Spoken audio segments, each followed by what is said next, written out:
You know it. Interesting times.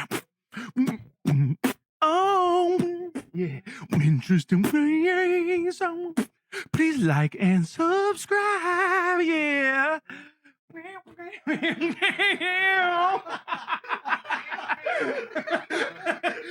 Oh, yeah. Hi, this is Interesting Takes with Ethan. This is Justin. And Paul. And Paul. Paul. We're here to talk about TV right now. Some sitcoms starting That from. was topical, Butters. Right? Right. Yeah. So let's start with I Love Lucy, Paul. Why do you like that show? Oh, I Love Lucy. No. So what I'm saying is I know that show. So we're going to go and try. We're going to crowdsource the knowledge, the three of us. We're going to unravel the entire history of sitcoms. Wow. And from the top, and we're going to say something fun about each one. Ah. So, okay. So like I Love Lucy, right? That couldn't have been the very first one, could it? Okay. You know what? Let's just do it from the top of what we know. The top of our memory and to the best of our ability. So I Love Lucy. Fun fact. He never once said in the entire series, Lucy, you got some spikes. That's a Mandela effect. Interesting. Dick Van Dyke Show, married Tyler Moore. Well, Dick Van Dyke had Mary Tyler Moore on it as the wife. Yeah, and she was like kind of like Frasier was on whatever that one. Cheers, yeah. I Love Lucy sort of featured the type of gags that I feel like TV shows still do even to this day. Sort of like the comedy of errors. Yeah, like the factory. Well, she got it from Chaplin. Yeah, you know. Yeah, for sure. And then there were Mo and the Three Stooges. Yeah. So that was in the theater. So that's interesting. Like, imagine like going to a movie theater to watch like a half-hour sitcom episode. Yeah. I mean, that's the thing. I mean, it almost seems archaic that we would gather around the TV once a week to watch something at that one time. But yeah, I gotta say, like, those are my favorite. Those are my favorite. I mean, that's family bonding versus now. Okay, so it used to be 13-year-old Sally and 16-year-old Benny, and you know the mom and dad. They're all watching the same show. You're watching. Yeah, because you only had one or two TVs at most in your house. Oh yeah. You weren't watching TV on your computer. And so now 13-year-old Sally, she's answering DMs. And they're all in their own separate rooms. Yeah, 16-year-old Benny, you know, he's on 4chan and Fortnite and multitasking. Yeah, no, this dude has 4chan on one monitor and Fortnite on the other. And I, for one, think it's sad compared to. And then you probably have like the mom sitting at the counter on her iPad or something. Oh, right. She brought home takeout or they DoorDash. And so like maybe the dad isn't on the couch watching the game or something like that. And then she's doing her thing on the iPad and then the two kids are in their separate. Yeah, they're just scrolling. And that's your average weeknight now. But it's okay because instead of having a defeatist mentality, here we are sending out wholesome content into the airwaves. Well, and that's what's interesting. Podcasts, they seem archaic when you think about it because some of them go on for what, 3-4 hours? It's crazy, right? Yeah. Okay, so here's the thing. Once you have a huge fan base, you don't even have to splice up content anymore. Like there's already 1,000 people that put the best moments of your show up on the internet. Like it just becomes this snowball effect. And it's kind of like the video game Katamari Dynasty, where at first you can only pick up like, you know, little gum wrappers. And then all of a sudden you're just rolling over like skyscrapers. Oh yeah, that's a great game, by the way. Yeah, but anyways, back to the sitcoms. We talked about Dick Van Dyke Show. I remember there's a very funny scene about where they're bidding for artwork at some sort of auction. Like everyone's doing these little funny signals to bid, and then so Dick Van Dyke and his friends start imitating them, but they realize they're actually bidding for artwork, and they try to stop. And then in the end, Dick Van Dyke in the end they thought they were able to get away with not buying anything, and Dick Van Dyke wipes the sweat off his forehead, and that ends up being a bid for like something he didn't want. Oh man. Here's an interesting idea, which I heard of the other day, and I think it has some validity. We tend to think back to the 1950s as being this magical time. And I think a lot of that is because of how TV was portraying it in shows. It wasn't actually so magical. Maybe, yeah. I mean, the statistics. And so we're kind of deluding ourselves, but we as a culture have this way of viewing things through the lens of like, media now. So that's how we think back on things, because it's like a whole, visual audio thing. So Leave It to Beaver was so, goody two shoe, right? So in the 50s, all the shows were kind of like that. And then in the 60s, all the shows were freaking about war. You had MASH, you had Hogan's Heroes, you had you MASH had the Brady Bunch. Oh, Brady Bunch. I see that was a weird show because that was about a blended family, but they never explicitly said it. Right. Well, no. Oh, they didn't. No, like it was a stepmom and a stepdad, and that's they say it in the theme song. Yeah. There's a story of a man named Brady. I mean, let's be honest though. I'm sure, like, imagine like your dad had you're with your dad and then you have like a stepmom. It's like, well, the stepsister's hot, it's not your real sister. I mean, I was gonna say, well, that's why, because if that had been made now, that would hella happen. Well, I mean, like on like a Netflix show, and there'd be some steamy sex scenes, and like they'd be walking in on them, and it'd be and then like they'd have a love triangle, like the older brother with the youngest sister, and oh god. No, you're not wrong. Netflix is very perverse, but the whole cuties thing. So well, we believe that you should cancel your Netflix. I don't know. Like, fun. I have a Netflix account. I barely watch it. I don't even know why I have it at this point. Like all the like original content that gets put on. Because I will say for the stand-up comedy, they do come out with good specials. I suppose. Tony Hinchcliffe just came out with his, I think. Yeah. I want to see that. But yeah, I want to say that so we have the war stuff from the 60s. Yeah, but we also have like the magical woman shows like I Dream of Jeannie and Bewitched. And then in the 70s, it was all about racial tension. All in the Family. Sanford and Sons. The Cosby Show. Although that wasn't about racial tension. That wasn't in the 70s. That was the 80s. That was 80s? Okay, but that was like kind of the next progression. By the way, R.I.P. Malcolm-Jamal Warner. I saw that a couple weeks back. Yeah, that's sad. That's so sad, and I haven't heard anyone talk about it. So, but I didn't even know about that. Isn't that crazy, dude? I loved him because he was on Listen Up. This is very topical. Mm-hmm. Listen Up was a random sitcom from the with 2000s. Jason Alexander, right? Jason Alexander playing Tony Kornheiser, and I grew up on PTI. I think I literally watched like the first episode, and then I didn't miss for like years, and then I fell off. But Tony Kornheiser and Michael Wilbon, they're like legendary sports like journalists, and they're so funny. And like, anyways, they made a show about them, and Malcolm-Jamal Warner played Jason Alexander's co-host. Okay. And so so I always loved him, and then he had this really, you know what? I might as well talk about this. He had this really funny moment because I wasn't a Cosby Show guy, but I did watch a couple episodes on like TBS at 2 p.m. or whatever, like at noon. There was this one that I happened to see, like one of the few that I watched. And so the premise of the episode is that I forget the character's name. It's actually a really iconic name, but Malcolm-Jamal Warner's character gets this job as a teacher at this like inner city school. And he's just like, yeah, like I got hired. I'm going to make a difference. And I'm not going to be one of those teachers that says, sit down, sit down and shut up. I'm going to be like friends with the students. I'm going to inspire and motivate them. And so he gets there and they're all being punk asses, right? And like, and like they just keep not cooperating and they keep not cooperating. And all of a sudden he's like, sit down and shut up. And it's like hella funny because it was like the one thing he said he wasn't going to do. Right. Right. Yeah, I wasn't a big fan of the Cosby Show either. It was kind of boring. Right? Yeah. Your name, little boy. Theo, what did you do this time? You into this world, I can take you out. Did you get in trouble at school again? Right. But yeah, I don't get no respect. My wife don't give me no respect. Well, what show was he in? I think Rodney Dangerfield deserved a show. I feel like he must have had. He must have had like a show that like only lasted. Yeah, like a season, right? Like he was in movies though.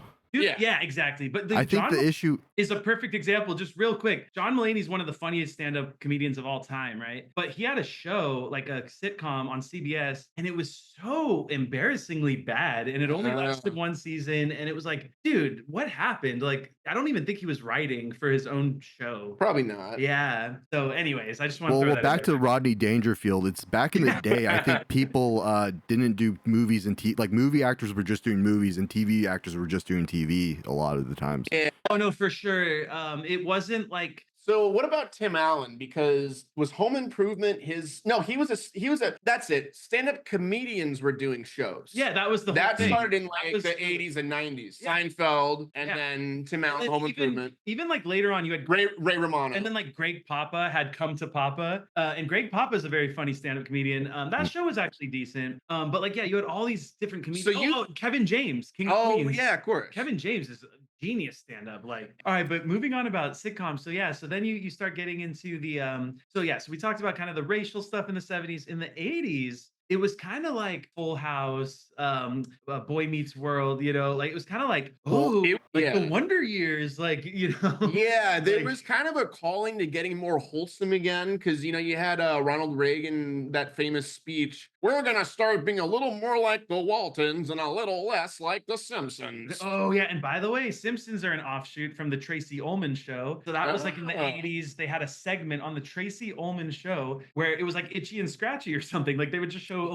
a little bit of Simpsons, and then it's like, all right, this is way too good, made it its own show. So it's the greatest spinoff of all time. It's been going for over 30 seasons. Shout outs to Simpsons 2. They announced that movie. It's been 17 years since the movie came out. I think it was like 08, maybe, so, yeah, it was around then. Yeah. So like Simpsons 2 is coming out. Super Mario Galaxy is coming out, the Mario movie 2. Oh, yeah. That's going to be insane. I have to watch that in theaters because I missed the first one in theaters. That actually could be cool, where he's going to different planets. Oh, dude, it's going to be dope. That could be, because the first one wasn't bad. I loved it. Yeah. I didn't think I was going to like it because I'm like such a fan of Mario that like I thought they were going to butcher it, but it was really good. It was really good. Yeah. Well, you mentioned Boy Meets World. That was actually in the 90s because the younger brother is... Yeah, I think most people don't really understand that show much because it's not like a typical wholesome sitcom show. It's really kind of very surreal. Like, it's actually kind of a predecessor to Tim and Eric Andre in a way, especially the older brother character. Yeah, because I didn't really watch that one. Like, when I think 90s, I think Friends, I think Seinfeld, I think King of Queens. There were the more surreal ones, but they were definitely in the underground, like the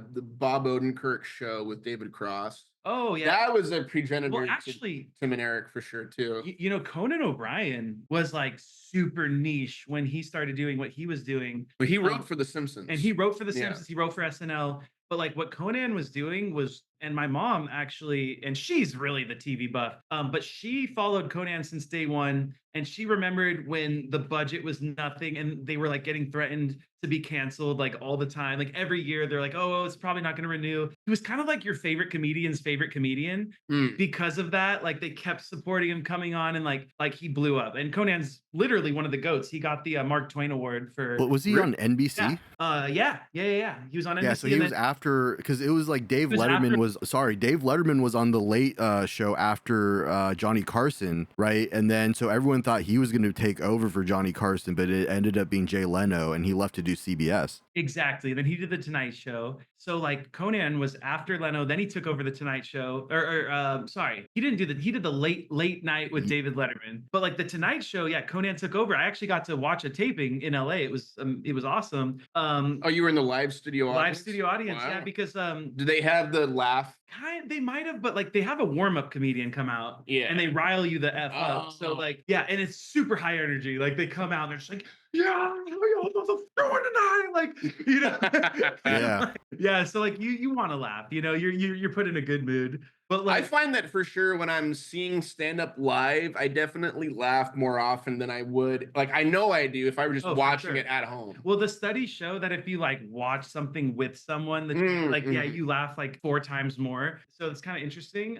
But like, yeah, like, you know, it's not that it's performative. It's literally you're feeling energy. Like it's like Right. it's actually Yeah. lifting you up. Like, and that's why it's so crazy. Like when I was a kid, I remember everyone obsessed about home and away games in sports. I was like, who cares? The gravity's the same, the skills are the same, you weigh the same. Who really cares where the game's being played? But then as an adult, I'm just like, oh my God. Like when they're raining down 100,000 people raining down on this team, I'm like, I couldn't work under these conditions. Like, dude, that's Yeah.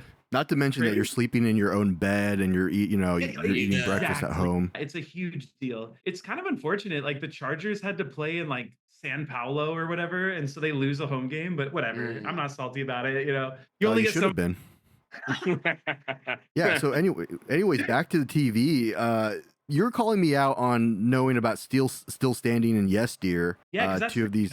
that's pretty cutty. Like that's pretty like B-side, you know, under the radar for 2000 sitcoms. Mac and Me. Mac and That Me. was a movie, not a show. Okay. There was what was that? The Bernie Mac show. Oh, and that was a great good show. stuff. Another And he stand-up rest that in got a peace. show, and then Yeah, totally. It was that thousands era. No, yeah, and during that time, you know, because Chappelle, right, in the early 2000s, he just killed it, and they tried to like imitate it. They had like Mind of Mencia, which it was just not the same. And he's a known joke thief and all this stuff. Well, so is Dane Cook. Did you watch Mad TV more or Saturday Night Live more? So we were an SNL household, and we DVR'd every single SNL and stuff like that. But as far as Mad TV, I would watch when it would air on Comedy Central. Yeah, so during the day. Right. Yeah, that's when I'd watch. And it's funny because my favorite was always Keegan Michael Key. Dude, he cracked me up. And then I loved, you know, Jordan Peele. And so like the fact that they went on to be the greatest sketch comedy show of all time, in my opinion, the hot take, you heard it here first. But yeah, Key and Peele,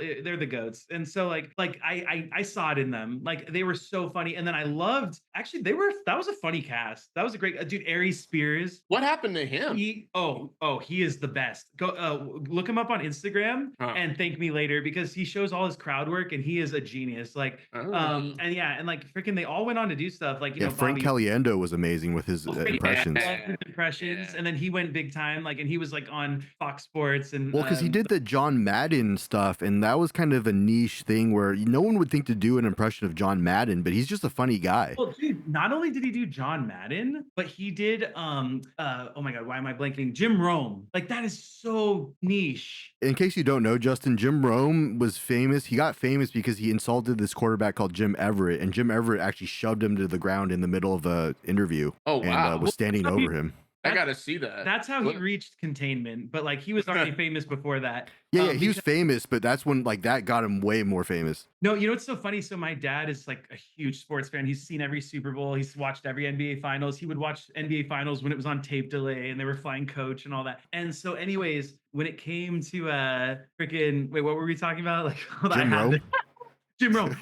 So we were, because I was born, you know, this isn't doxing. I was born in San Diego, right? And so my dad, you know, went to San Diego State, and so he was a big fan of Jim Rome when he was actually only local to that area. And then there was this other guy who was famous. Well, anyways, whatever. That's another story. But Jim Rome, freaking, my dad loved him, and then he went big time. He was on like CBS Radio, and then like, dude, like, yeah, they call his fan base the clones. So like, my dad was definitely a clone. Like,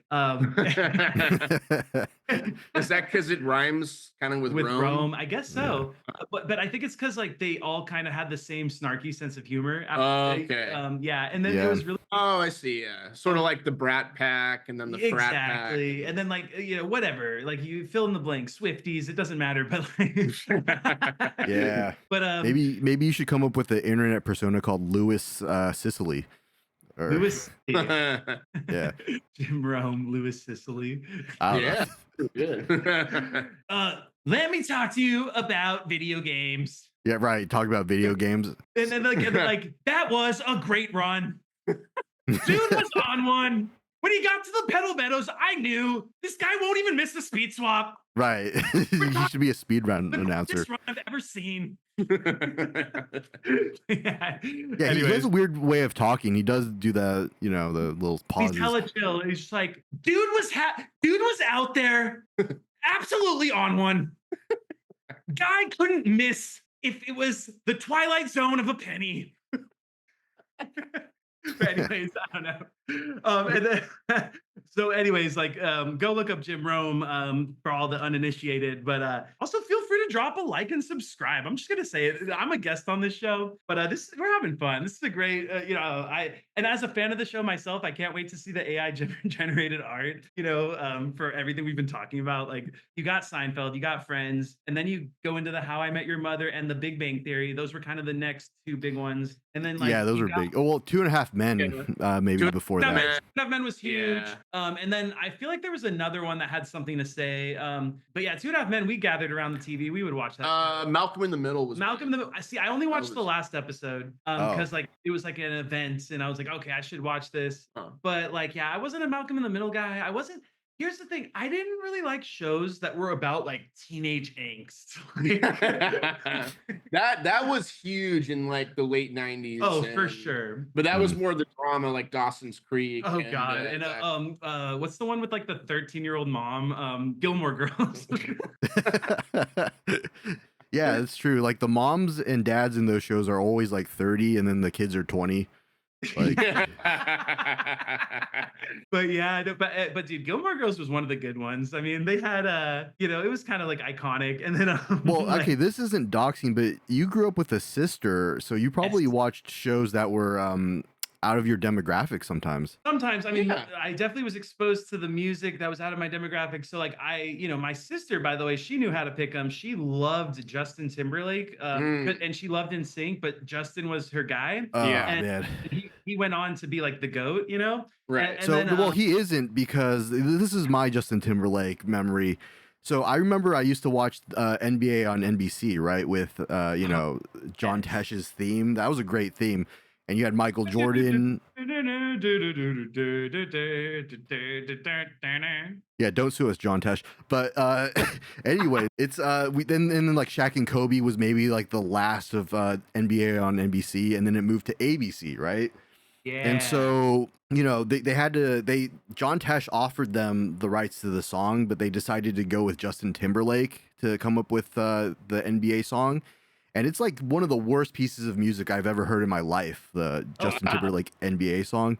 Yeah, you look it up. It's not even like on good quality. Like it's, but anyways, that's my beef with him. Yeah, that's a weird choice because I don't feel like he was known for his like composing. I mean, he did write some great songs. I mean, like the Future Sex Love Sounds like was genius. No, just kidding. I mean, that's not a genre that I think I love, but If I wrote you a symphony. Do you really think that he was the sole person that wrote that? He definitely, I'm sure he has. T.I. produced some of it, and then he's got people that help. I don't know if that's true. I mean, all right, I don't want to. I put the NBA on him though. Like that's on him. The NBA's on him. I mean, dude, Carrie Underwood crushed it with Monday Night Football. Right. Like you could be a famous person and do a great theme song for sports. Well, yeah. And then you have all kinds of situations. I mean, then of course, Primus on South Park. I've mentioned them quite a bit, but wait, but that's not even South Park made Primus, but kind of. Well, what about Tony Hawk? My bad. Because that's actually where I first heard it. All right, I will say I think probably more people discovered Primus through the South Park theme song, but Primus had the following. Okay, so there's a perfect parallel with Jim Rome because Jim Rome already had a following, but then the thing. Yeah. Oh wow. Actually, it's so funny when you see some of these sports moments where they're like kind of being combative with the reporters. Like there's actually a lot of funny stuff. Well, Mike Tyson is the top 5 of that. He's right? great. And then I would say Marshawn Lynch is top 5. And like Terrell Owens back in the day was always fun. That's my teammate. That's my quarterback. Yeah, he was crying for sure about that. Well, then, of course, I mean, like, we have to talk about, because you think that this is funny, that I thought it, like, they always show after the game, and I always feel like they're constantly just kind of saying the same thing. Like, whoever it is, like, nah, man, I mean, we gave our all. The other team, they played pretty well. We played well, too. And then that devolved into us going, we played well, and they played well. And I don't know. No, yeah, it is funny. I mean, like, over time, I thought it's hilarious. At first, I was a little salty because I was like, hey, man, they're saying specific things every time. They're like, yo, when AD fouled out in the fourth quarter. Like, I thought that we weren't going to win. but then, Big Boy Green stepped up with that 3 over on the wing. But anyways. We are getting kind of spicy right now. We are. Yeah. But this is the thing. Like Blake Griffin of all people, he's actually like a funny guy. I'm gonna say it. Blake Griffin's kind of funny. So he had this like stand-up routine. I guess he was like trying stand-up or something. And then it was about like, oh yeah, everyone always says that athletes are so dumb in those post-game interviews. You try like, he was kind of talking about how like spent they are, like they just and that's fair. Yeah, and then like I think he like I want to say he invites an audience member up to like spin around like until they're dizzy and all this stuff, and then like, all right, man, tell us what happened. Like, it was actually kind of cute. It was funny. But I mean, what can they really say? Like, well, man, you invited me up on stage and you spin me around by about the 5th spin around. I was like, oh, I'm getting dizzy. Maybe you got to get like a bench warmer or a kicker to do the interview. Then you'd be good. Yeah, and then they'll be preparing something all game. No, and that's why people think punters are so smart or kickers, because they'll hit the game-winning kick and they'll interview them. Yeah, and they're like, yeah, I just want to give up all my glory to Jesus Christ, our Lord and Savior, and I just want to say that I love my wife, and it's like, yeah, this guy literally didn't even break a sweat. Like, yeah, well, actually, that's funny because there was this player called Ken Norman who played basketball in the NBA, and when he was like a backup for a team, and then when Michael Jordan came to play, he's like, I have the best seats in the house, kind of just chilling there, he's jumping cool. Yeah.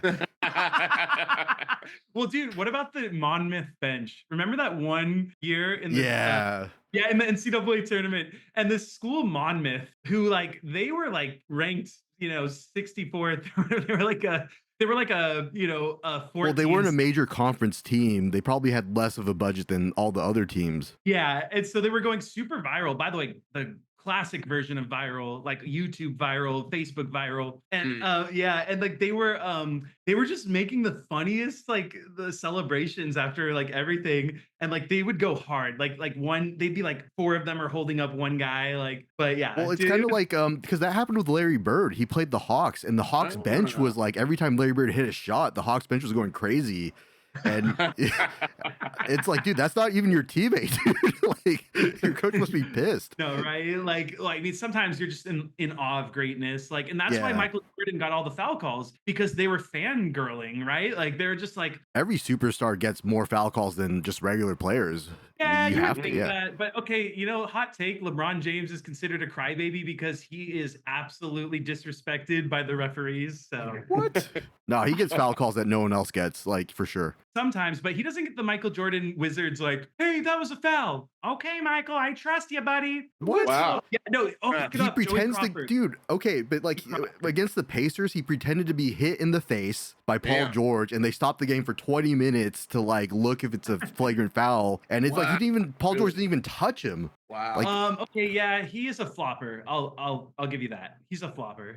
And that term originated with soccer. Yeah. Oh yeah, these guys, they're funny. But like you have to sell it at the end of the day. I was playing pickup ball in a 24-hour fitness like 10 years ago, and all of a sudden this dude's just going crazy down the court, and I'm like, dude, I'm gonna draw a charge right now. Like he's not even paying attention. He's just going so fast, and so I square up, like and I'm not in the danger zone. Guy runs into me, and by the way, this guy was pretty tiny, like maybe like 95 pounds, and like so. But he was like really fast, and he was almost like he reminded me of Steve Nash.